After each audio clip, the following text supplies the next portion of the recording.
Bismillah. Assalamualaikum warahmatullahi wabarakatuh.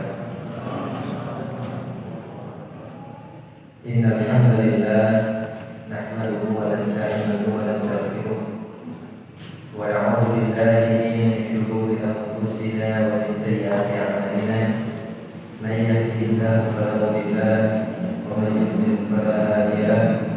Wa asyhadu an la ilaha illallah wahdahu la syarika lahu wa asyhadu anna Muhammadan 'abduhu wa rasuluh. Ya ayyuhalladzina amanu taqullaha haqqa tuqatih wa la tamutunna illa wa antum muslimun. Amma ba'du, fa inna asdaqal hadithi kitabullah wa khairul hadi hadi Muhammadin sallallahu alaihi wasallam. وشر الأمور محدثاتها وكل محدثة بدعة وكل بدعة ضلالة وكل ضلالة في النار. Ikhwan dan akhwat jamaah Majelis Ta'lim Masjid Al-Rifahiyah rahimani wa rahimakumullah. Alhamdulillah, dengan izin Allah Ta'ala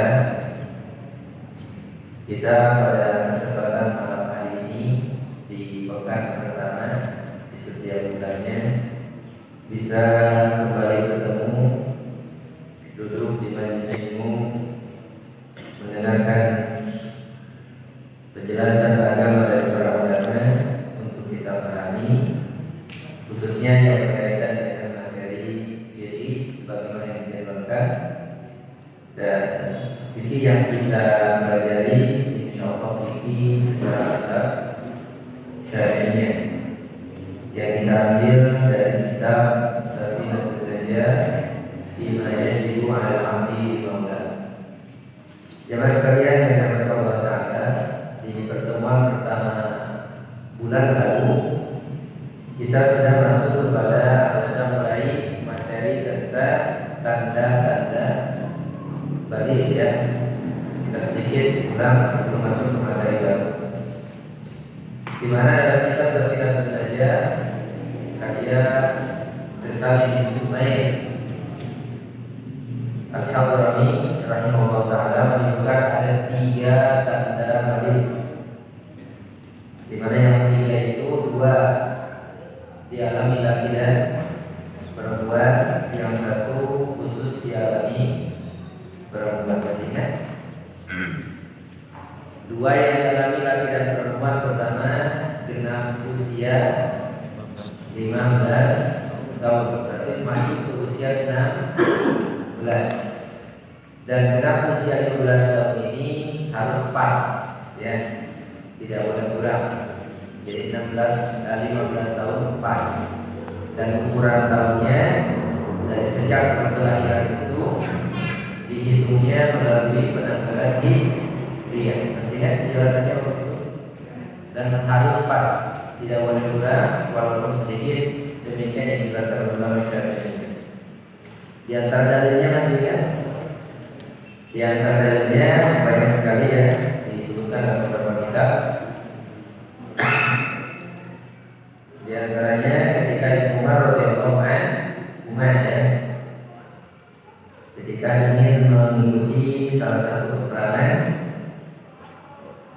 yaitu perang Uhud, pertama kali dia ingin kemudian mendaftarkan diri tapi ditolak, dan ternyata dia katakan bahwa dia masih berusia 14 tahun.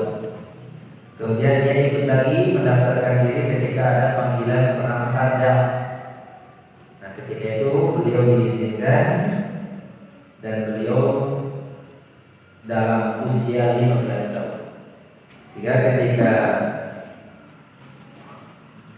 seorang rawi bernama Nafi bertanya kepada Umar bin Abdul Aziz tentang kisah ini, maka beliau menjawab, karena batasan itulah yang membedakan antara mana yang masih disebut shogir dan mana yang sudah disebut balik. Nah, itu diantara dari 15 tahun. Kemudian yang kedua, apa kemarin tanda balik yang kedua yang sama dialami laki dan perempuan, mimpi basah. Mimpi basah maksudnya mimpi yang menyebabkan keluar air mani. Tapi mimpi keluar air mani ini di usia yang memungkinkan seseorang itu keluar air mani. Nah, menurut penjelasan ulama Syafi'iyah bahwa usia keluarnya air mani yang dianggap tanda baliknya seseorang ketika di usia 9 tahun. Tapi 9 tahunnya tidak seperti 15 tahun ciri yang pertama. Kalau yang ciri pertama kan 15 tahunnya harus pas. Tapi kalau keluar air mani atau mimpi basah di usia 9 tahun, ya kurang sedikit pun tidak apa. Dan tetap ukurannya adalah komaliyah. Nah, ini masih catatan bulan lalu ya. Belum terpublikasikan. Ya.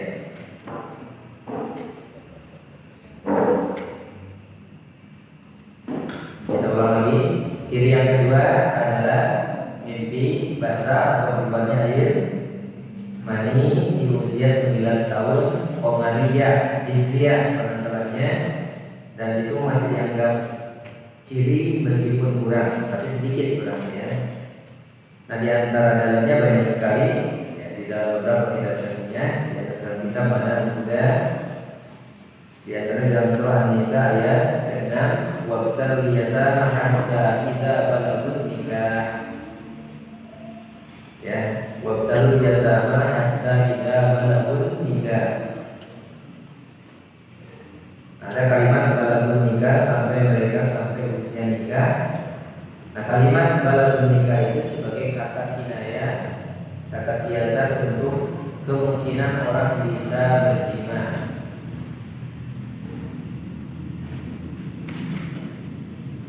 Kemudian adapun kenapa harus di usia 9 tahun dalam mazhab Syafi'iyah? Disebutkan bahwa untuk menentukan 9 tahunnya bil istiqra, melalui penelitian, penelusuran, bahwa hampir ditemukan bahwa usia seseorang dimungkinkan keluar air mani itu di usia 9 tahun. Ya, di usia 9 tahun. Jadi keluar air maninya iya, ciri ada dalilnya ayat atau hadis. Adapun penentuan 9 tahunnya itu diambil dari hasil apa bahasa kita research mungkin ya, penelitian, penelusuran. Ternyata ditemukan bahwa hampir rata-rata usia orang kemungkinan keluar air mani itu di usia 9 tahun. Jadi ditetapkan oleh ulama Syafi'iyah bahwa kalau keluarnya sebelum usia 9 tahun itu tidak dianggap ciri balik. Harus usia mungkin seseorang itu keluar air mani. Nah, hasil penelitian ditemukan 9 tahun. Kemudian ciri yang ketiga, dan ini khusus dialami oleh perempuan, itu apa? Keluar darah haid. Nah, keluar darah haid pun sepakat para ulama itu ciri baliknya seorang perempuan, ijma ya. Berarti dalilnya adalah ijma. Adapun penentuan 9 tahunnya, nah, kan dalam Syafi'iyah keluar air mani bagi seorang perempuan di usia 9 tahun. Ya, untuk dalil haid itu jadi ciri baliknya seorang wanita itu ijma sepakat. Ada hadisnya. Adapun penentuan 9 tahunnya, jadi kalau anak perempuan haid sebelum 9 tahun itu dianggapnya istihadah, dianggapnya darah besar, ya bukan darah haid, sehingga tidak jadi balik dengan itu. Nah, darah baru disebut darah haid dan jadi ciri baliknya seorang perempuan di usia 9 tahun. Nah, ulama Syafi'i yang menentukan 9 tahunnya sama ya, hasil hasil penelusuran atau bahasanya tadi apa? Research. Dicoba ditelusuri. Sehingga Imam Asy-Syafi'i rahimahullah taala pernah mengatakan, ajalu man sami'tu minan nisa'i yaminna, orang yang aku dengar paling cepat perempuan yang haid itu adalah nisa Tihaman, para perempuan penduduk Tihaman, salah satu kota di Madinah. Yahidna litisni sinin, yaitu mereka mengalami keluar darah itu ketika usia 9 tahun. Itu kata Imam Syafi'i, perempuan yang paling cepat keluar darah haidnya itu penduduk Tihaman, di mana usia mereka keluar haid itu adalah 9. Makanya jadi patokan ulama Syafi'iyah, haid jadi ciri bagi seorang perempuan, sepakat ya. Tapi harus di usia yang memang perempuan itu akan keluar darah haid. Hasil penelitian ditemukan di usia berapa? 9 tahun. Sehingga Imam Syafi'i mengatakan demikian.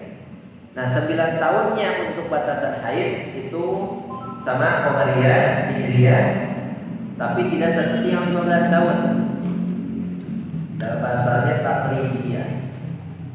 Jadi kurang pun masih bisa masuk, asal kurangnya tidak lebih dari 16 hari. Jadi kalau 9 tahun kurang 10 hari masih bisa dikatakan darahnya haid dan ciri balik. Ya, 16 hari itu pun masih bisa dikatakan darahnya haid dan ciri balik. Tapi kalau lebih dari 16, misalnya kurang 20 hari, kurang 18 hari, maka darah yang keluar dari perempuan tersebut tidak disebut darah haid dan tidak menjadi ciri baliknya perempuan tersebut. Demikian materi bulan lalu yang kita bahas.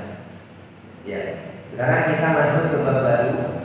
Silakan dibuka kitabnya. Ya, nomor berapa ya? Syarat sah.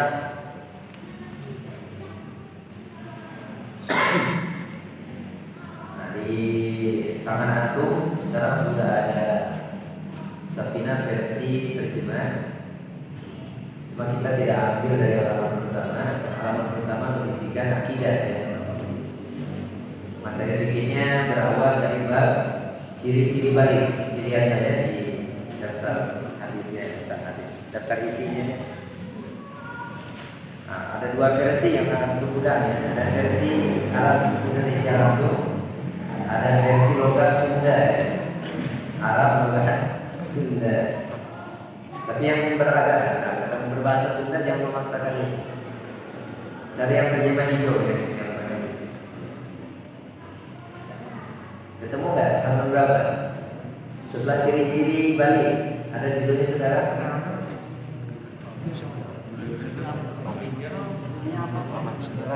Halaman berapa? Halaman 9.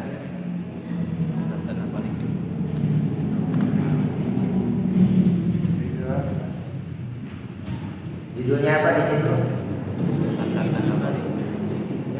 Istinja bersuci. Bersuci. Istinja.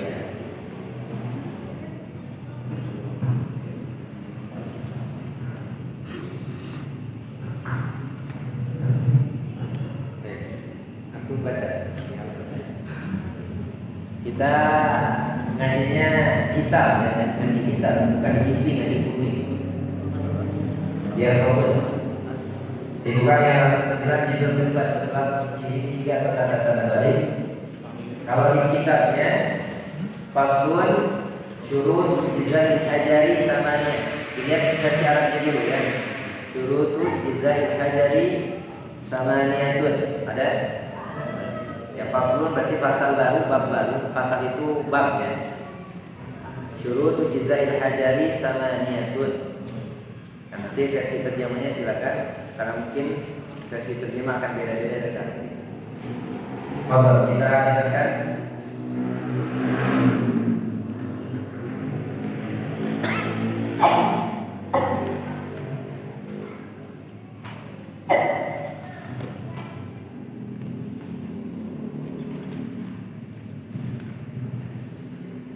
Bismillahirrahmanirrahim.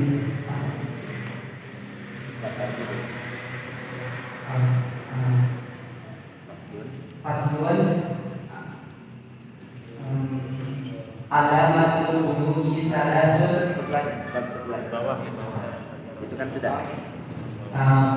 Faslun surutu ijaril hajari samaniyatun an yakuna min salasati ahjari wa an yumkiya al-mahala wa an la yajiba wa la yajiba an-najsu wa la tamtakila wa la taqwa alaihi akharu wa la yujawja safhatahu wa hasabatahu wa la yusibahu ma'un wa an takuna ahjaru tahiratan.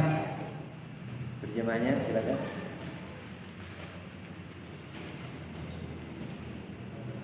Syarat-syarat boleh bersuci dengan batu ada 8, yaitu pertama, hendaknya dengan menggunakan 3 buah batu atau ujungnya.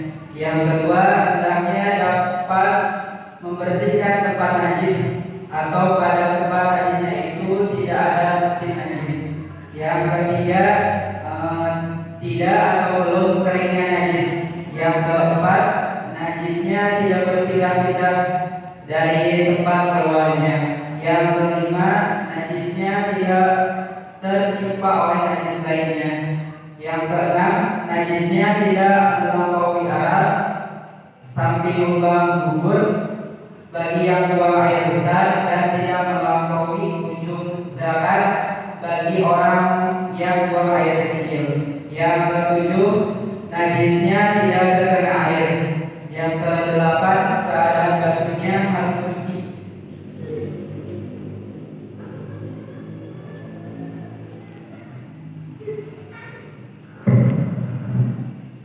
Oke. Biasanya sekali baca belum ingat apa maksudnya. Nah, kita harus malapah gedang dulu. Kenapa ada judul ini dan kenapa ada judul 8? Ya, judulnya sekarang berarti tentang istinja. Istinja dalam bahasa Indonesianya mudahnya disebut bersuci dari kotoran BAB apa bahasa kita? Cebok ya, istinja. Nah, poin pertama, kenapa setelah ciri-ciri balik penyusun kitab Safinah ini membahas tentang istinja. Di kitab fikih hampir rata-rata bab awal yang dibahas adalah air, kemudian wudu, mandi, baru istinja. Nah, sekarang di kitab ini dibahas sebelum ke wudu. Karena selainnya adalah wudu ya. Jadi sebelum wudu malah istinja dulu ini dibahas. Nah, di antaranya alasannya sebagai disampaikan oleh Dr. Labib dalam penjelasannya bahwa biasanya dan ini termasuk sunnah, orang sebelum melakukan wudu itu harus bersuci terlebih dahulu. Dan kebiasaan kita kalau mau wudu biasanya apa dulu? Loh, kayak tempat wudu, sanes ke tempat dulu lah, kamar mandi dulu lah. Ibu-ibu mau wudu di rumah juga pasti masuk kamar mandi, taruh langsung wudu sih kanan. Terus ibu-ibu ya, kapangan dulu lah, bijen dulu lah. Dan mungkin nggak setelah buang air langsung wudu. Enggak, wajib apa dulu? Beristinja dulu. Nah, makanya mungkin itulah yang menjadi alasan kenapa penyusun Safinah ini membahas dulu masalah istinja. Karena banyak di antara kita terbiasa melakukan buang air sebelum melakukan wudu, sehingga wajib kita beristinja dulu sebelum berwudu. Maka dibahaslah pertama kali bab istinja. Kemudian di kitab ini langsung bahasanya syurutu ijza'il hajar. syarat bolehnya atau sahnya bersuci menggunakan batu. Nah, ujung-ujung itu judulnya. Syarat-syarat boleh dan sahnya bersuci dengan batu. Nah, sekarang kita urai dulu. Apa itu istinja? Disebutkan begini jelas nggak? Atau dibantu di papan tulis? Cukup begini? Insyaallah cukup. Nanti uraian lainnya saya bantu di papan tulis. Di antara definisi istinja kita ambil dari kitab Nailul Roja misalnya ya. Nailul Roja itu syarah Safinatun Najah. Ada lagi Kasyifatus Saja karya Imam An-Nawawi Al-Ghazali itu ya. Cuma yang saya pakai sekarang adalah kitab Nailul Roja karya Syekh Ahmad bin Umar Asy-Syafiri rahimahullah. Beliau mendefinisikan istinja adalah versi bahasa Arabnya dulu ya. Izalatul kharijin najisil mulawwidi minal farji 'anil farji bima'in aw hajarin. Izalatu menghilangkan, al-khariji sesuatu yang keluar, an-najisi yang najis, al-mulawwidi yang mengotori, minal farji dari faraj, menghilangkan sesuatu yang keluar berupa najis yang mengotori. Keluarnya dari mana? Dari faraj. Faraj laki dan faraj perempuan. Anil farji. Nah, dibersihkannya itu memang anil farji dari farajnya itu tersebut. Bimain dengan menggunakan air, atau hajarin atau menggunakan hajar.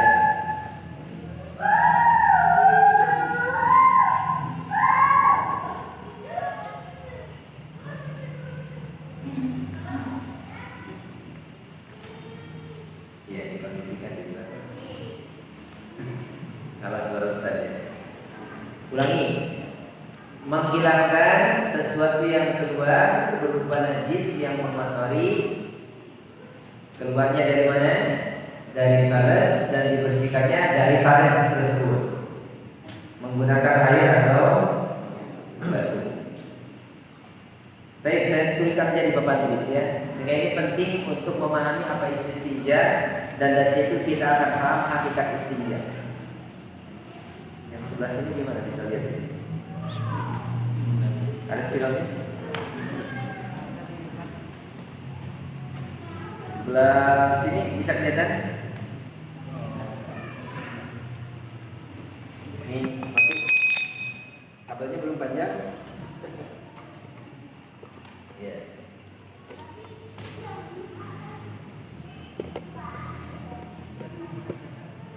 Nyampe nggak?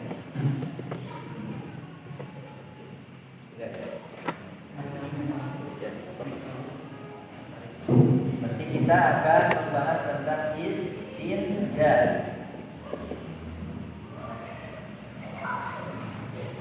Pertama, definisi.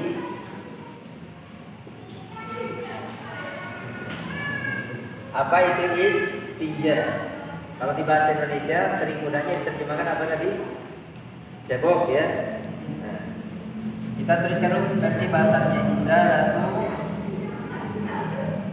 al-khariji an-najisi al-mulawwini.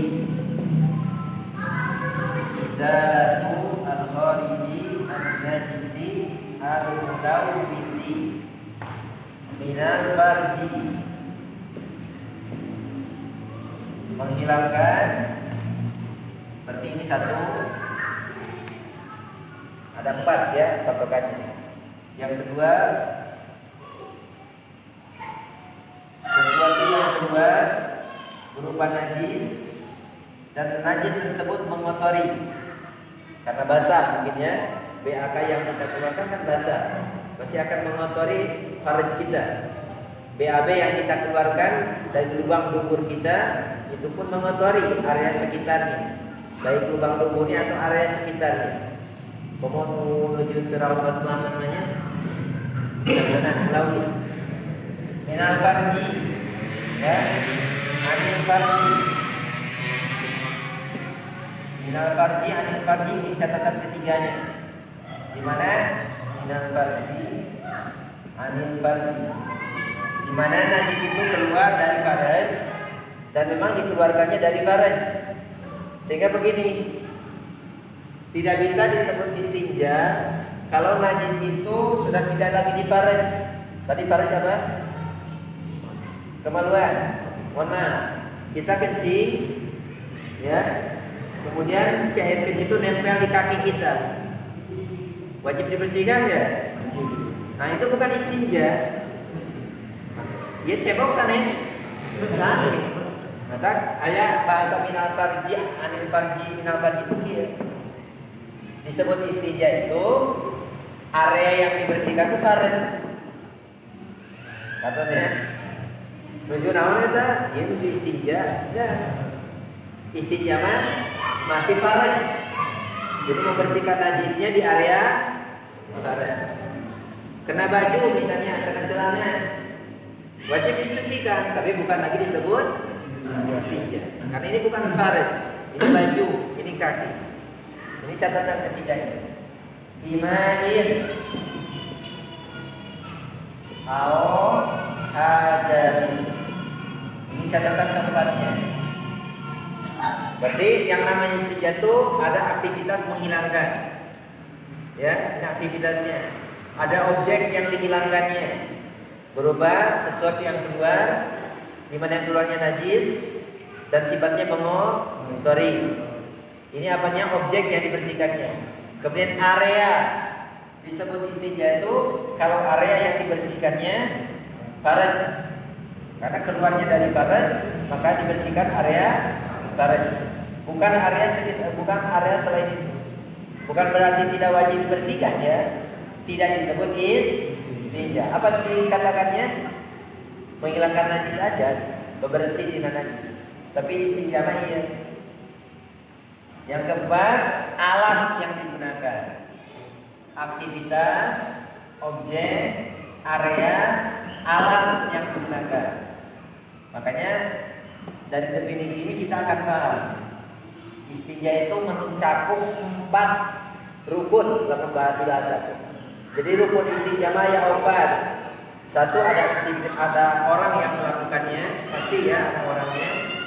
Kemudian ada objek yang dibersihkannya, kemudian ada area, kemudian apa? Alat. Nah, alat yang digunakan, nah ini penting dipahami. Yang pertama, air. Dan air yang boleh digunakan adalah air yang tahur. Tahur itu dalam bahasa terjemahnya suci dan mensucikan. Jadi tidak sembarang air bisa dipakai istinja, harus air yang tahur. Nanti insya Allah ada bahasan tentang apa itu pembagian air nanti. Karena air dalam mazhab Syafi'iyah dibagi 3, ada tahur, ada thayyib, suci tapi tidak bisa dipakai bersuci. Ada air yang najis. Nah, ma di sini yang bisa digunakan istinja harus ma tahur. Ini ke belakang sampai nggak suara? Ke ibu-ibu nyampe suara? Nyampe. Jadi harus air yang suci mensucikan. Yang kedua, awal hajar. Nah, ini perhatikan. Diterjemahkannya memang apa? Batu.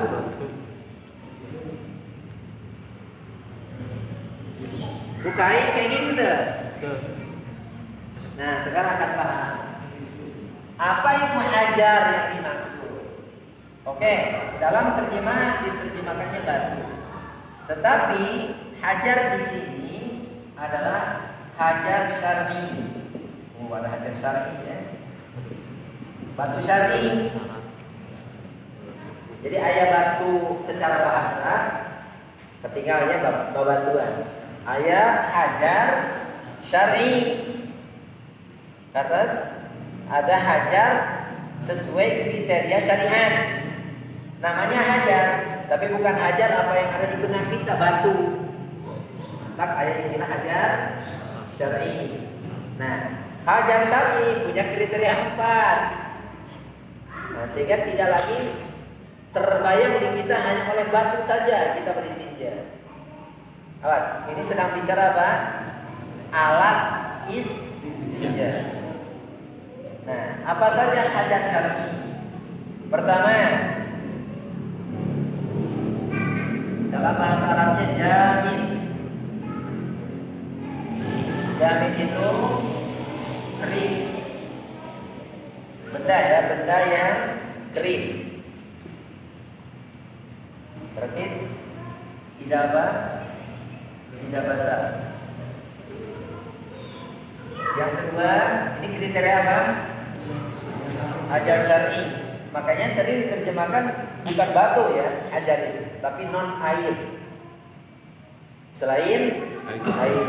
Cuma karena di bahasa kita dengan hajar non, ya batu dan khawatirnya terbayang hanya batu saja yang bisa dipakai.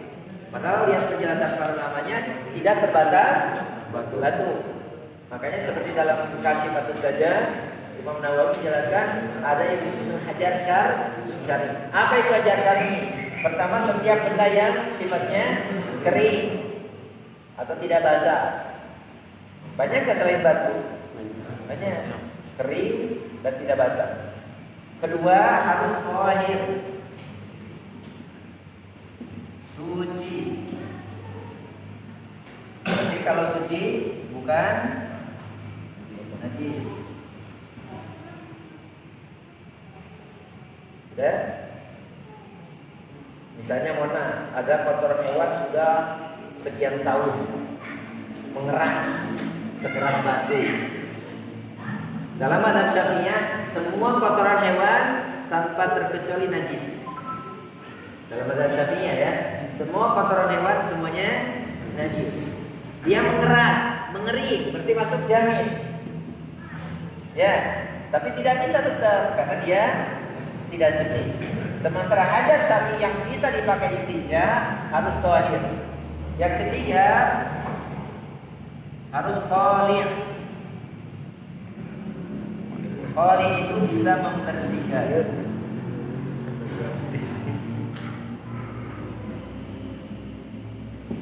Bisa membersihkan atau bisa mencabut. Maka tidak yang apa misalnya lembek, lesan dan bahasa Indonesia licin. Boleh nggak istinja pakai kaca? Tidak. Atau ada berlian? Boleh nggak? Boleh. Pakai kaca, pakai apa ya? Atau pakai gel? Gel kan lembek ya. Ini harus qali'. Qali' itu tisu. Kalau tisu masuk kriteria. Misalnya ada tisu di badan saya di sini, walaupun bukan istinja kalau di sini ya. Ada kencing atau kotoran anak saya misalnya. Lihat bahasa qali' ya, bahasa qali' bisa membersihkan. Saya ambil tisu, diserbetkan begini, terangkat dan najis. Nah itu qali' namanya.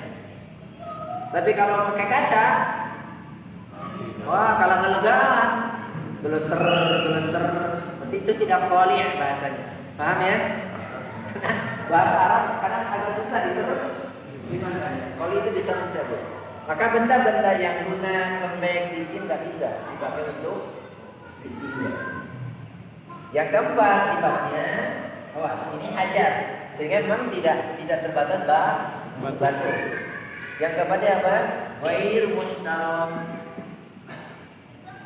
Ghairu muhtaram itu tidak ada nilainya.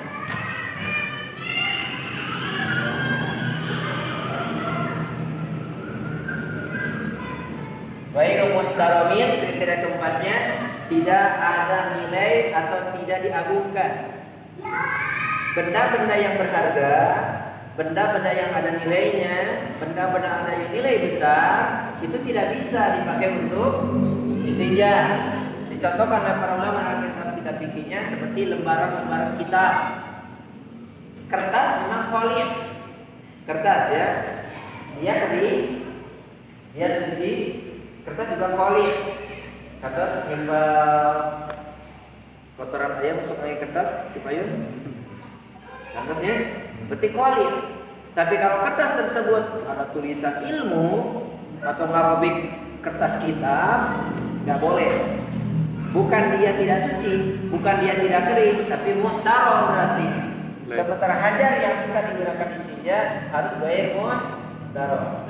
Contoh lain seperti makanan, ayam roti kering, batu henol, roti kering, Kering. Ustaz kan kering, oke kering, suci dan dimakan. Koli mungkin saja koli ya, tapi kan, muhtaram dia.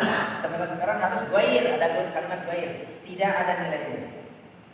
Ya, Mah beli roti kering, mau apa? Saya tuh pakai istinja. Bisa dipahami ya? Nah, maka hajat itu berarti kita terjemahkan sekarang bukan batu lagi, tapi apa? Non air. Walaupun memang dulu salah satu dalilnya Rasul pernah, di antara dalilnya ketika beliau buang hajat meminta 3 buah batu, kemudian dikasihkan, yang satu lagi dilempar, dibuang. Ternyata yang 2 memang batu, yang satu mah kotoran unta yang sudah mengeras. Rasul lempar berarti kotoran yang najis tadi sifatnya tidak bisa digunakan. Bukan dia tidak kering, bukan tidak kholif, bukan tidak bermutar, tapi tidak suci. Nah itu ya. Udah? Nah ini dari sini. Berarti sekarang yang dibahas dalam kitab ini fokus di sini. Bagaimana istinja dengan hajat? Karena kalau dengan air sudah kebayang semuanya ya. Nah, sebelum masuk kepada bahasan kitab lagi, hukum ya. Ini pertama. Yang kedua hukum istinja. Apa hukum istinja? Kita ambil dari definisi ini nanti ya. Dan hukum istinja. Pertama, dari definisi ini, istinja yang wajib itu ketika mulawwid. Maka ternyata dalam kitab-kitab Syafi'iyah disebutkan hukum istinja itu berlaku 5 hukum. Ayat wajib, ayat sunnah, ayat makruh, ayat haram, ayat mubah.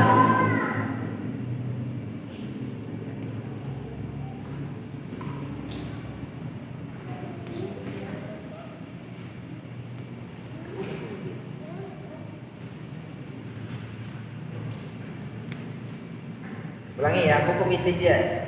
Ternyata hukum istinja itu berlaku hukum yang 5. Wajib, sunnah, makruh, haram, dan mubah. Nah, kapan wajib? Ini ketika yang dibersihkannya itu adalah najis mulawwid, yang benar-benar mengotori, basah, becek ya. Ini hukumnya apa? Wajib. Dan buang air kecil kita, buang air besar kita mengotori kira-kira. Nah itu wajib bersuci. Yang kedua, saya tidak tuliskan. Yang kedua, hukumnya sunnah. Kira atau cebok sunnah.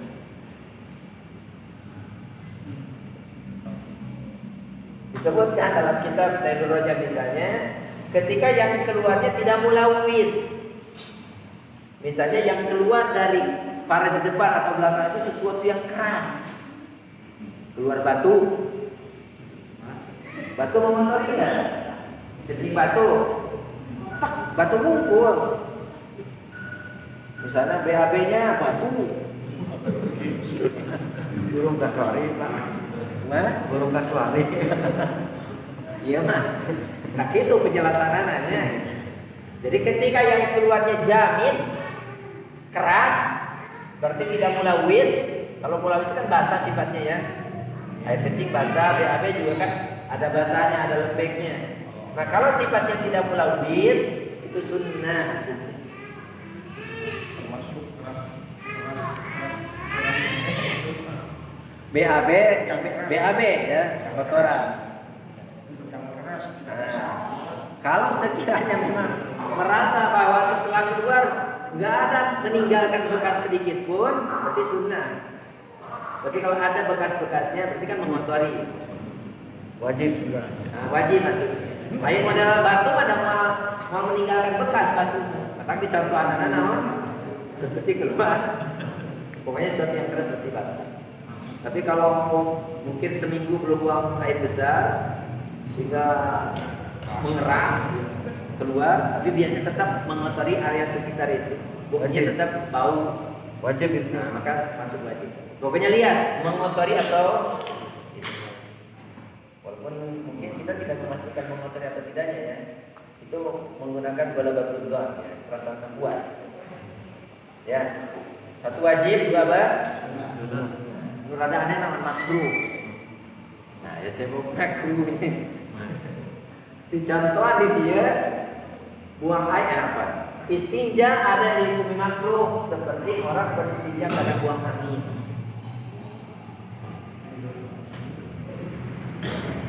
Buang air apa? Kentut. C. Air kentut najis hadas. Hadas ya? Bukan najis. Beda nggak najis dengan hadas? Beda ya? Beda aja lah. Nah orang kentut tiba-tiba cebok itu makruh. Karena tidak ada tuntunan dari Rasulnya buang angin cebok makruh. Kecuali dari makruh menjadi mubah kalau areanya berarti dubur itu basah. Mungkin karena keringat karena apa? Ya, tapi asli memang buang angin saja, bukan buang air. Kenapa makruh? Karena tidak ada tuntunan dari Rasul habis buang angin cebok, maka makruh. Ada yang nanti haram, ada cebok haram. Nah cebok yang haram bagi lagi dua, biasanya dibagi deh. Ayat cebok haram barisah gitu. Cebok dia haram tapi masih dikatakan dia sah dalam ceboknya begitu. Ada lagi cebok sudah haram tidak sah ceboknya. Enggak puyeng? Insyaallah. Enggak ya?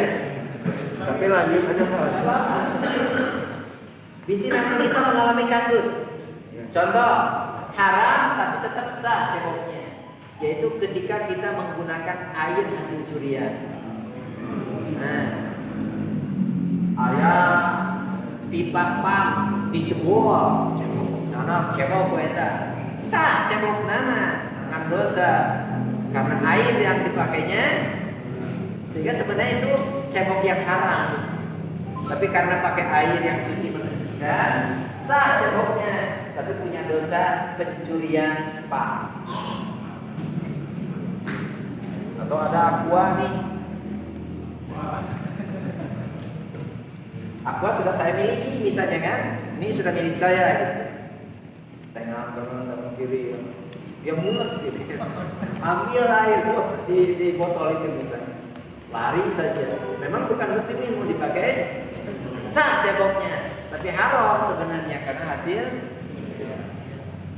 Nah ada yang kedua haram dan tidak disebut sah istinjanya, yaitu ketika menggunakan yang ini, ketika menggunakan benda yang muhtaram, seperti pakai roti kering, kayak madok gitu. Kalau tadi, apalagi kalau rotinya hasil sudah hasil penjara dipakai. Dari mana kesimpulan itu? Rasul melarang beristinja menggunakan makanan jin seperti tulang. Nah, makanan jin saja sudah tidak diperbolehkan, apalagi sesuatu yang bisa dikonsumsi manusia. Nah, itu selain haram tidak sah istinjanya itu. Masih dia kewajiban untuk istinja ganti. Ya. Nah. Sudah? Jadi ternyata istinja itu berlaku hukum ya, di mana mubah ketika kita mendapati ya seperti area tubuh kita basah ya, tebaran rentah gitu ya. Kemudian cebok, itu mubah saja silakan. Boleh berarti Pak. Ya. Seperti perempuan kan area lembab ya, tebaran rentah sebenarnya kecuali enggak buang angin, enggak buang air, enggak BAB, enggak BAK, hanya untuk membersihkan area sensitifnya perempuan karena basah, mungkin laki-laki pada jarang sebenarnya. Nah, maka walaupun disebutnya istinja, itu hukumnya mubah saja. Tidak wajib karena bukan najis, ya. Tidak makruh karena memang itu buangkan angin dan itu memang areanya basah. Untuk menghilangkan tidak nyamannya itu boleh. Itu hukum Yang ketiga, maratibul istinja.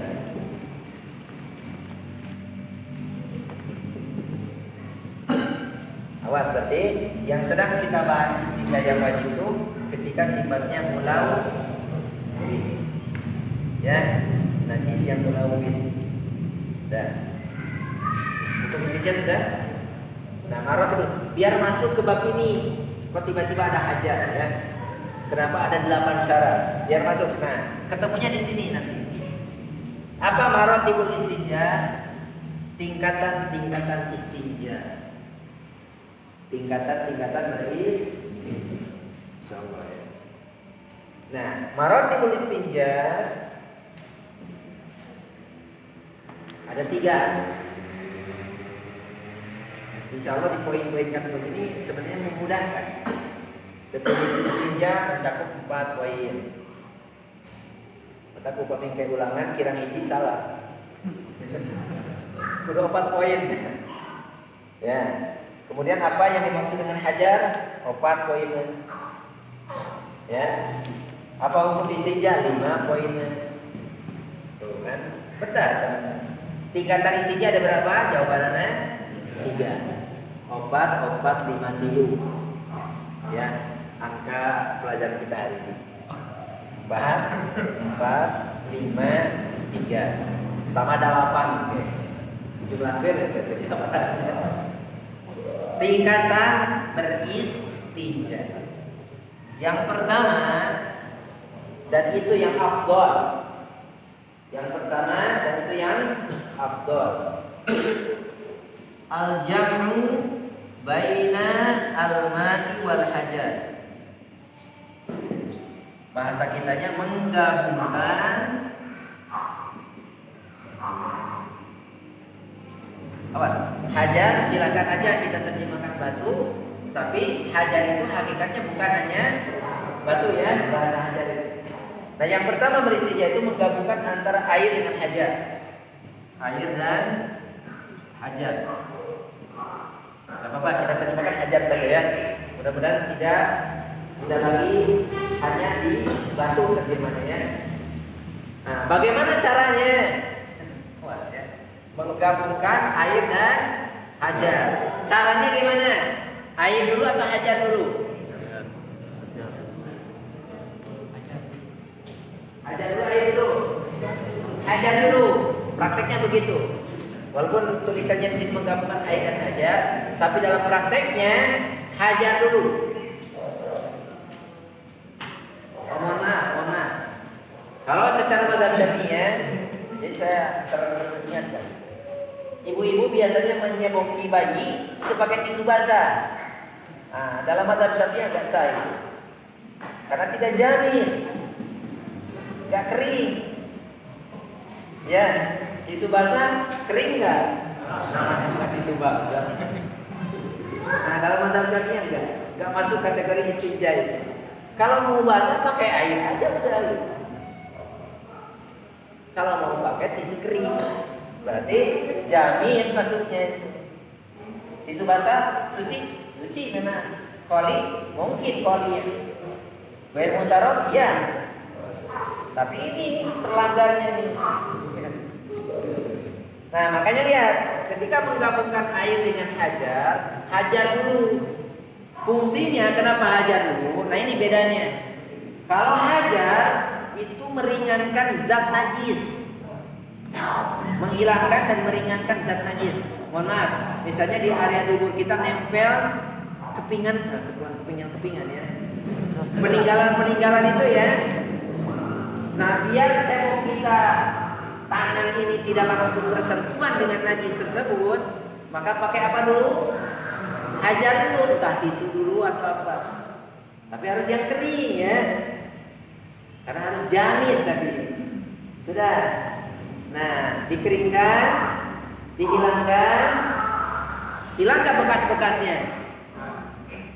Fungsi air menghilangkan bekas-bekas najis seperti bau, mungkin warna. Upami di mikroskop mau sigana aya kene.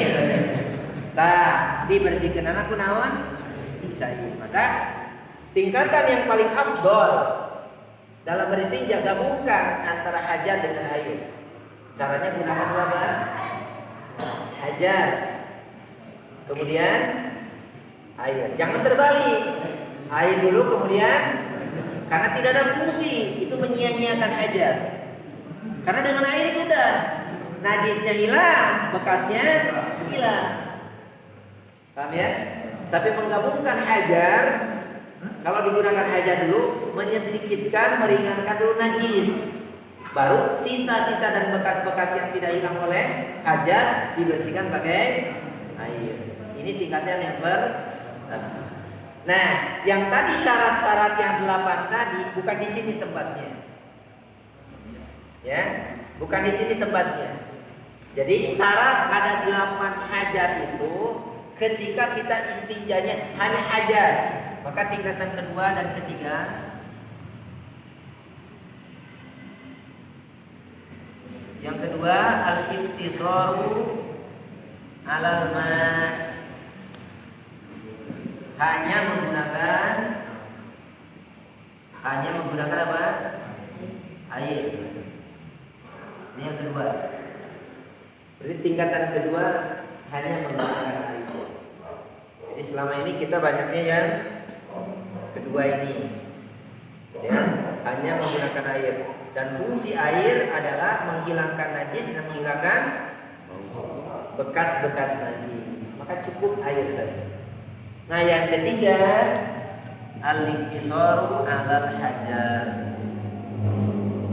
Apa berarti terjemahnya? Hanya menggunakan apa? Hajar.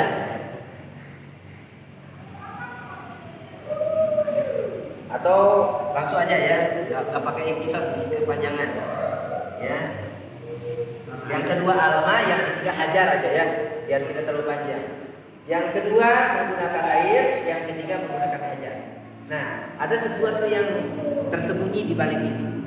Apa perbedaan istinja dengan tayamum? Ingat gak? Kapan kita boleh tayamum? Ketika tidak ada air. Ketika tidak ada air. Ada air boleh tayamum enggak? Kalau alasannya tidak boleh karena tidak ada air. Sekarang tiba-tiba ada air. Masih boleh enggak tayamum?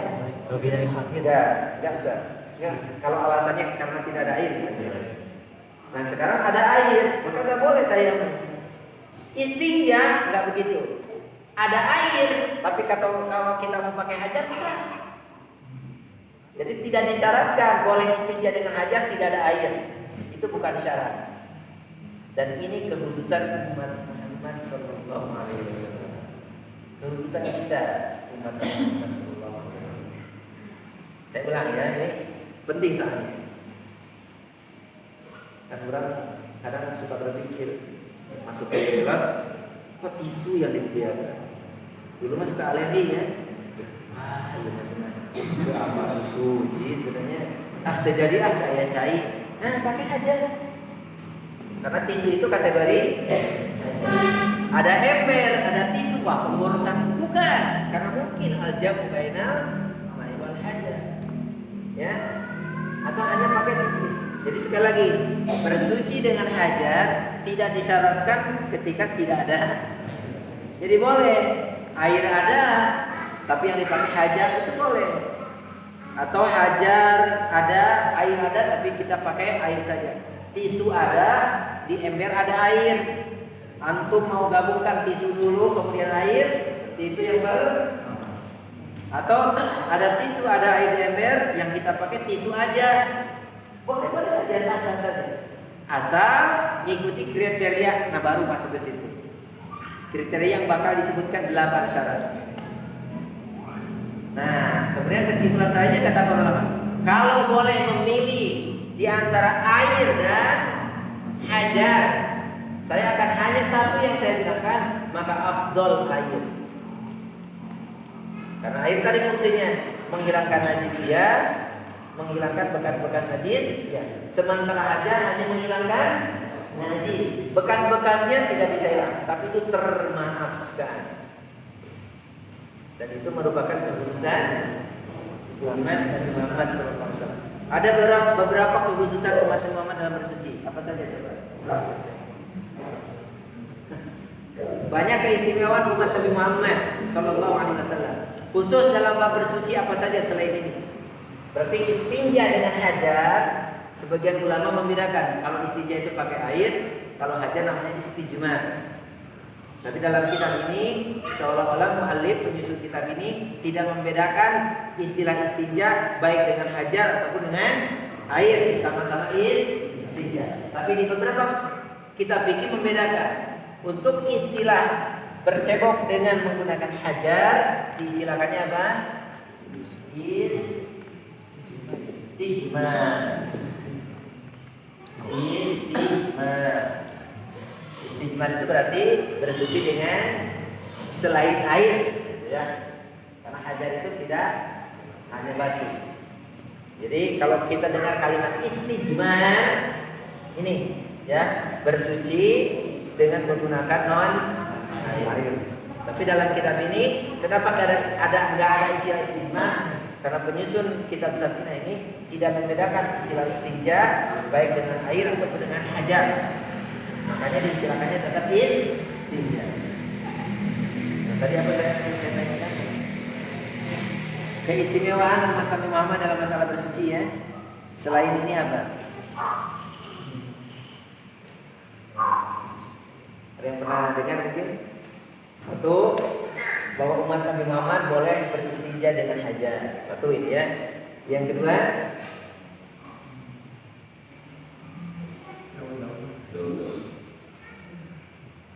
gimana? Yang kedua apa misalnya? Dalam masalah suci. Daun. Daun gimana? Alatnya daun. Iya, nanti kalau pakai daun, maksudnya ke sini bang. Asal daunnya yang kering, bukan yang leger ya. Satu itu. Yang kedua tayamum. Tayamum itu keutamaan kekhususan umat Rasul. Yang ketiga siwak. Siwak itu keistimewaan umat Nabi Muhammad SAW. Siwak. Kemudian apa? Membersihkan najis di pakaian. Umat terdahulu kalau ada najis pakaian harus digunting pakaiannya, harus dibuang. Kalau kita cukup dibersihkan najisnya saja. Kalau dulu ada najis gunting, selesai. Kalau umat Nabi Muhammad terkena kencing, bersihin aja yang kena kencingnya aja. Harus dicuci semuanya. Yang terkena najisnya aja cuci. Dan apa lagi? Al-masu al-khuffain, mengusap khuf. Yang mengusap khuf itu kekhususan umat Nabi Muhammad sallallahu alaihi wasallam. Ya. Ini 3 poin. Nah, sekarang akan masuk ke situ tuh dari mana? Kalau kita istinja menggabungkan antara air dengan hajar, maka disebutkan tidak disyaratkan apapun dalam hajar. Maka disebutkan termasuk hajar yang najis misalnya boleh, karena bakal disusul oleh air. Misalnya ada kotoran yang sudah mengeras tadinya, itu piceuna heula si najisna. Kenapa boleh? Karena nanti bakal diikuti air. Nah, syarat yang akan disebutkan 8 itu ketika kita bersucinya hanya dengan menggunakan hajar, baru berlaku syarat dan ketentuan. Disebutkan dalam kitab Safinah ada berapa? 8 syarat. Definisi istinja memuat 4 poin. Definisi hajar syar'i memuat 4 poin. Hukum istinja, tingkatan istinja 3 ya. Kemudian yang akan kita pelajari sekarang syarat-syarat sahnya beristinja dengan hajar. Dilanjut atau bulan depan? Karena sudah akhirnya bulan depan. Tapi paling tidak sudah disebutkan. Sudah ya? Saya kasih mukadimah aja dulu. Ini sudah ditulis? Sudah. Sudah ya.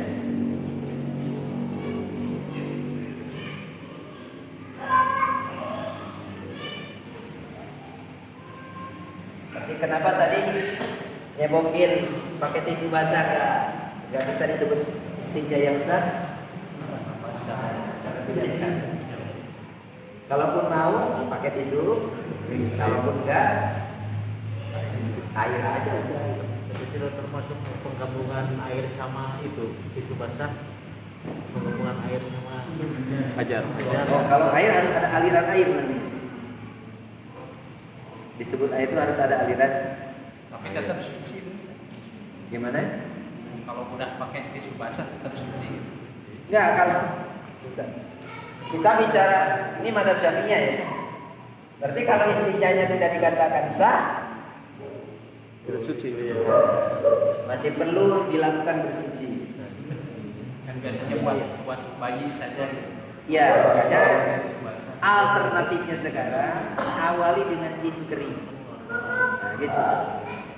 Tisu kering itu kan menghilangkan.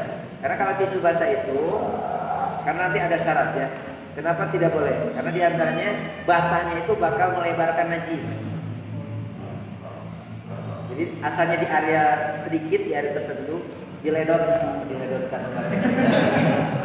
Merembet ya Pak. Diusahakannya jadi ngelegasan gitu. Nah, khawatirnya nggak fokus misalnya, nanti ke sana lagi, nanti salah penjelasannya. Ya, nah sekarang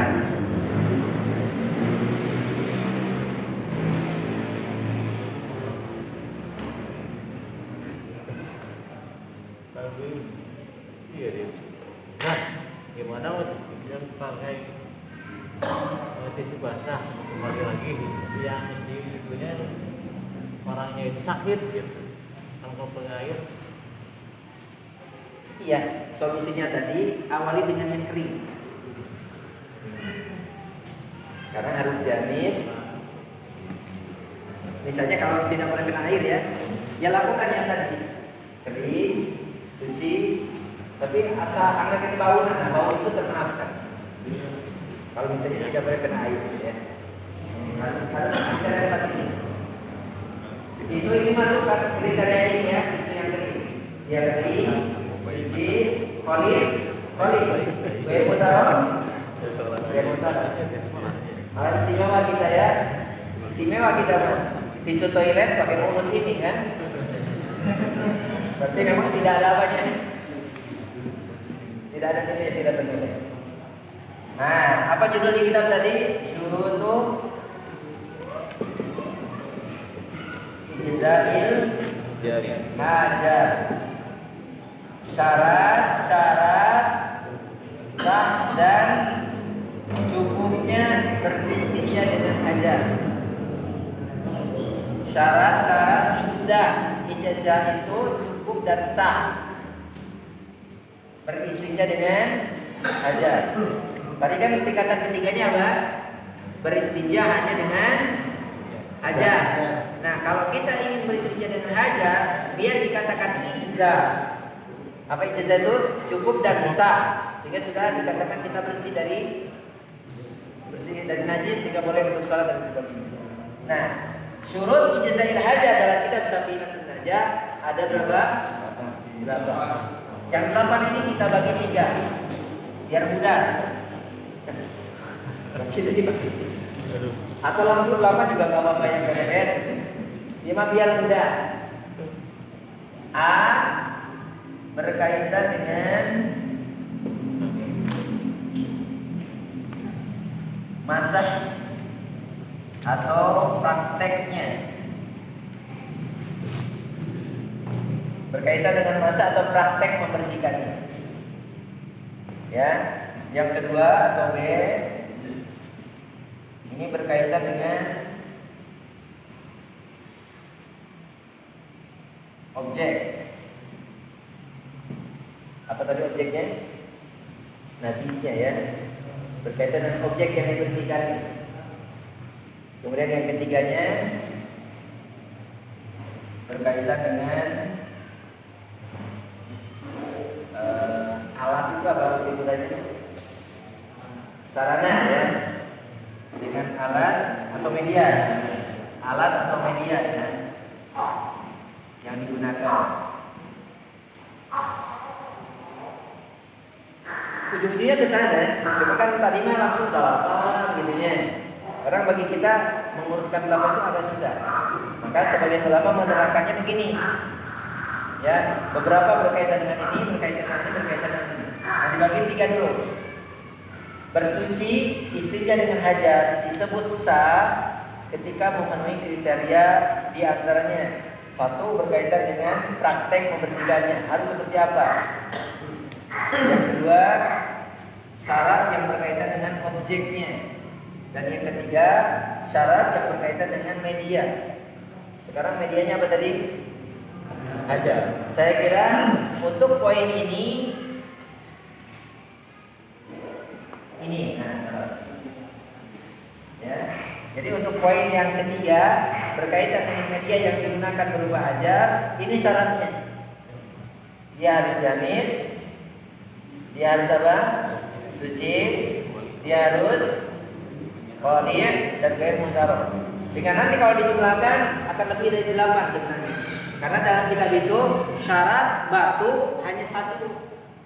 Yang terakhir itu kan bahwa dia harus dalam kondisi suci. Sementara 3 yang lainnya tidak tersinggung. Kenapa tidak disinggung? Karena sudah ada dalam bukti di sini. Nah, kalau dijumlah jam lema bisa jadi 11 syaratnya. Jadi poin yang ketiga ini sudah terjawab. Berkaitan dengan media, alat yang digunakan berupa hajar itu, ini dia bertanya kering apa saja.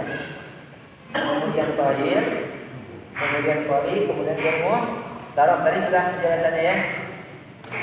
Sudah. Nah, berarti sekarang tinggal poin A dan B berkaitan dengan prakteknya. Nah, di situ disebutkan ada 2 atau 3 ya.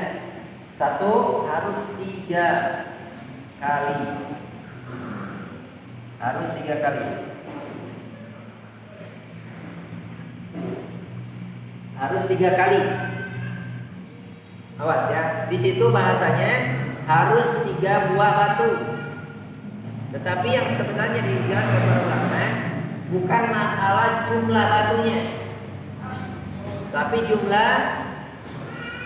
jumlah usapannya, jumlah praktek membersihkannya harus 3 kali. Maka sah-sah saja kata para ulama, kalaupun ada batu, misalnya batu saja kita terjemahkan ya. Batunya 1 tapi punya 3 sudut.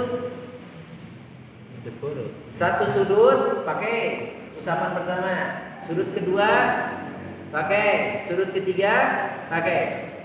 Jadi bukan harus bendanya yang 3, tapi yang dimaksud harus praktek membersihkannya harus 3 kali. Maka walaupun 2 kali sudah bersih misalnya, tetap harus 3. Nah, kaidahnya gini, kurang dari 3 tidak sah, lebih dari 3 boleh. Kita ulang ya. Kenapa? Karena dalam hadis jelas, seperti dalam hadis Salman Al-Farisi kalau tidak salah, bahwa Rasulullah melarang kami untuk beristijmar. Nah, apa istijmar tadi? Bersuci dengan hajar ya, dengan kurang dari 3 buah batu. Berarti kurang itu tidak boleh. Adapun lebih boleh, karena intinya kan suci bersih. tetapi disunahkan tetap ditutup dengan hitungan ganjil. Berarti tisu per lembar ya. Nah, satu lembar kita pakai ngusap 1 kali. Buang tuh. Jangan digesek gede itu ya tes. Buang. Ambil lagi tisu baru. Buang. Ambil lagi tisu ketiga. Masih kena ya ketiga. Ambil keempat.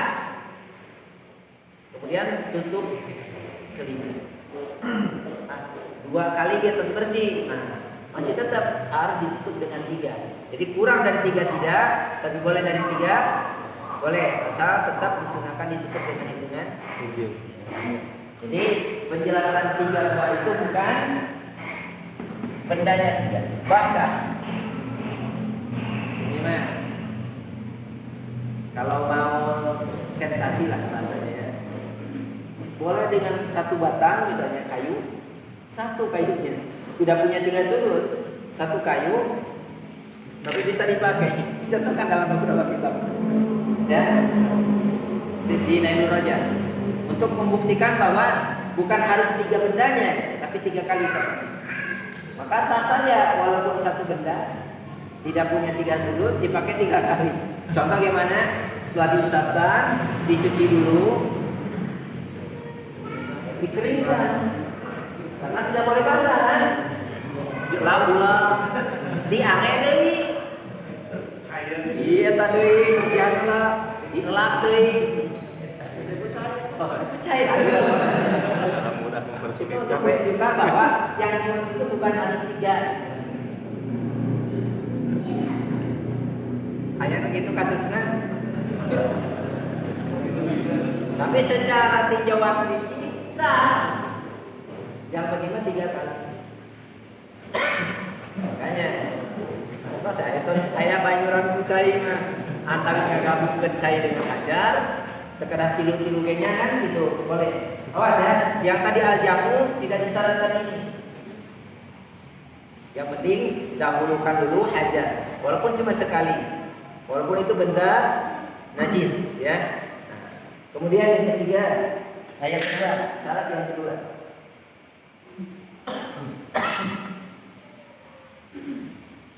Tadi disebutkan di poin berapa coba? Saya lupa di poin ini.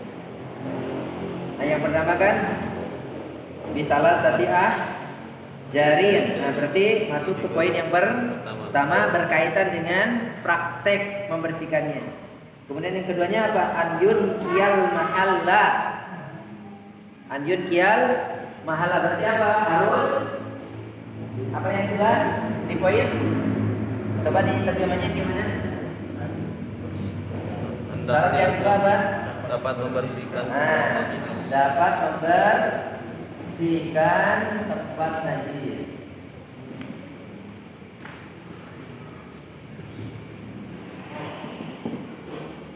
Jadi memang syarat kita menggunakan hajar untuk istinja itu memang tempat yang keluarnya najis bisa bersih gitu.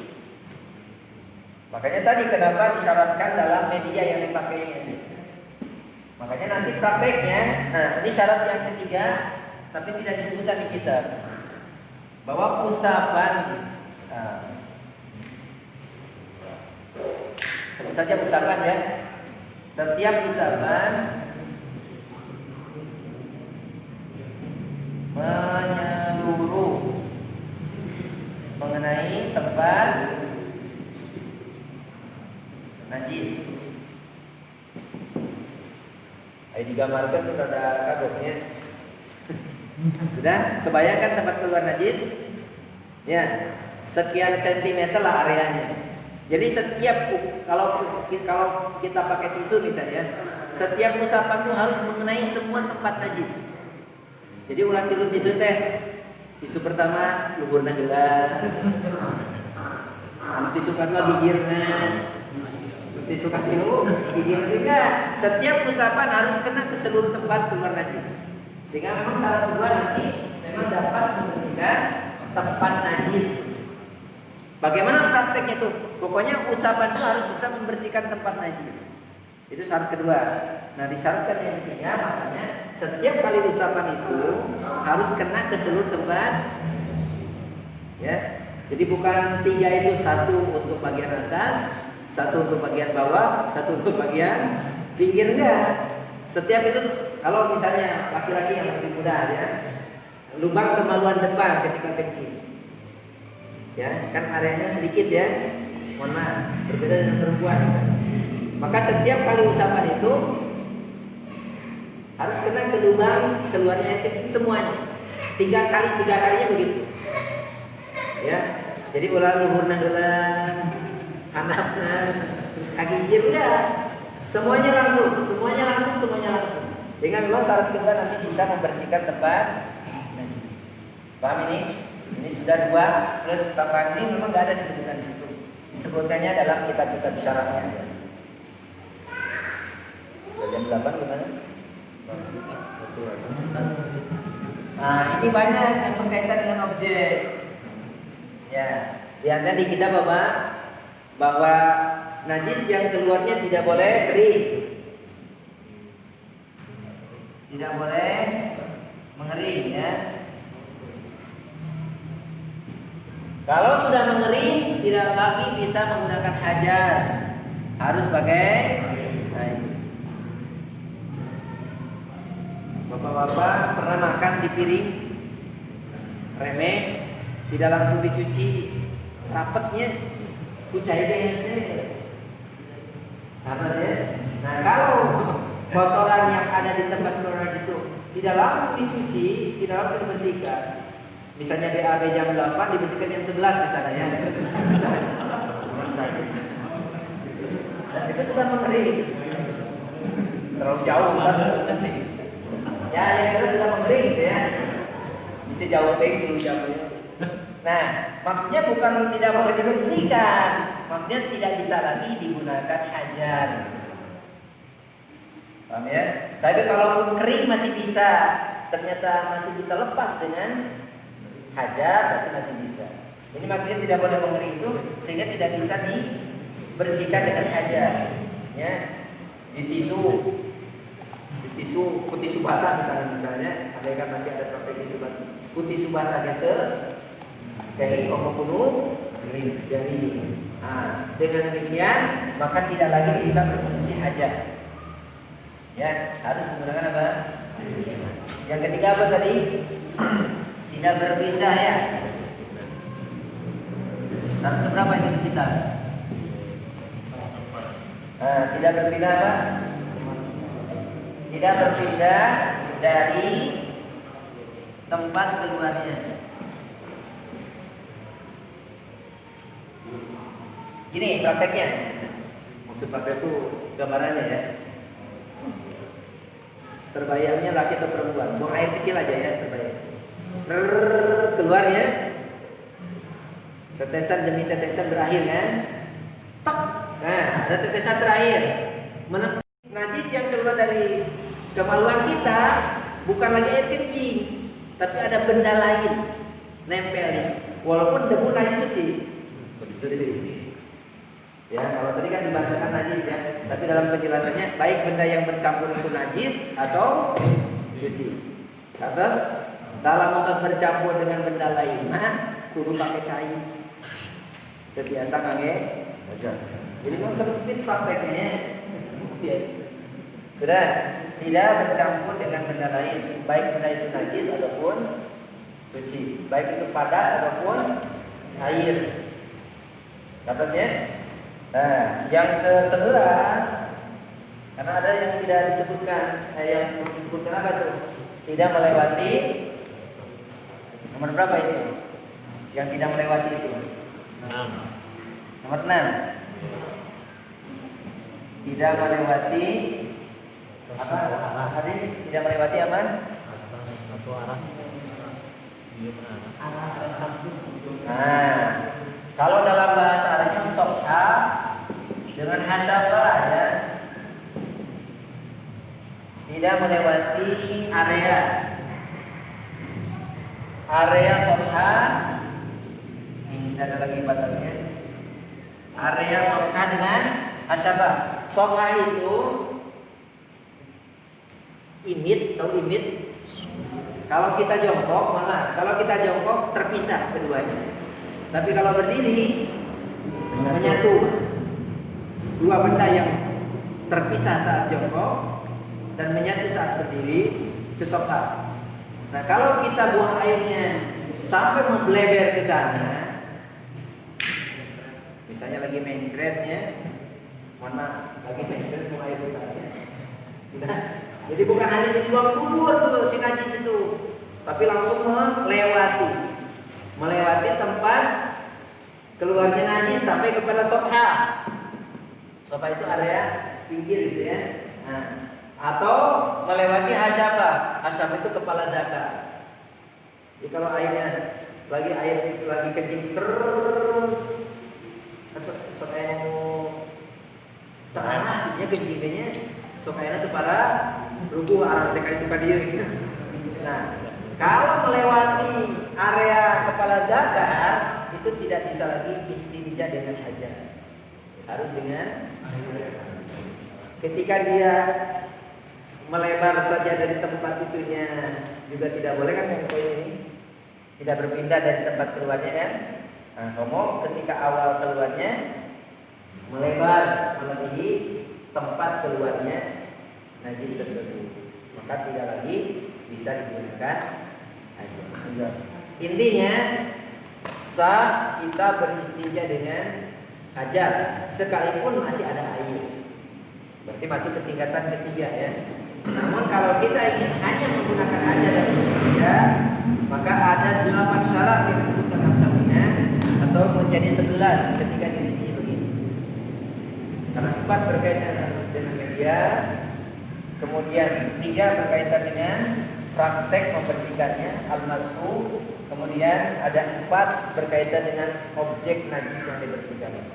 Demikian 8 syarat yang dijelaskan dirinci menjadi 11 ya.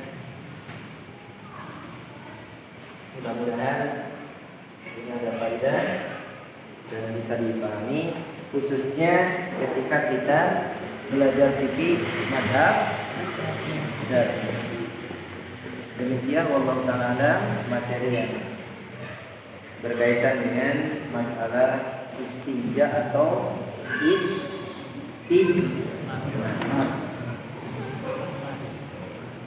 kalau lihat di kitab ini mau istinja atau istinja sama, menggunakan hajat bisa disebut istinja, dengan air putih disebut tapi dalam beberapa kitab lainnya membedakan dua istilah ya. Kalau bersucinya atau berceboknya dengan air maka diistilahkan istinja. Kalau menggunakan selain air, non air atau hajat disebutnya istinja. Minimal ketika kita mendengar istilah istinja tidak asing lagi ya. Ketika mendengar kalimat istinja Allah